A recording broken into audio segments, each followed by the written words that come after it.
We've come to the end of the third week of Advent, and tomorrow is the fourth Sunday of Advent when we're less than a week from Christmas. And I don't know if you're like me, but this time of year is very crazy. Stuff going on at school, kids getting ready for finals, getting the home ready, cleaning things that have been delayed. And even though we're just going to be, my wife and I, over Christmas, just getting the house prepared, hopefully will get us in the mood to prepare for Christmas. So it's a very busy time. And I'm sure many of you are also experiencing this very busy time. And for me, sometimes busyness can make me forget. And forgetfulness sometimes leads to doubt. I question things. I begin to wonder, is this worth it? What am I doing? What is this all about? Is this real? Am I doing all of this for show? And I think Advent calls us to pause, to be still, to let the Scriptures speak to us, to open our hearts, to really prepare, to be ready.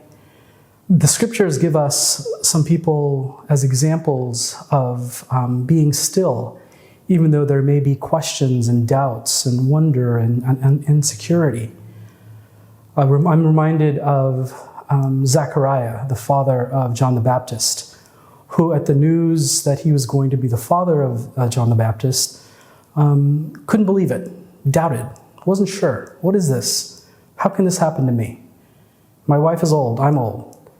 And it took him to be quiet, to literally not be able to speak, to give him time to think about it, to reflect on it, to reflect on that message from the angel. What does this mean for me in my life? And that silence gave him that time. And when John the Baptist was born, first words out of his mouth was praise. His doubt turned into belief and joy.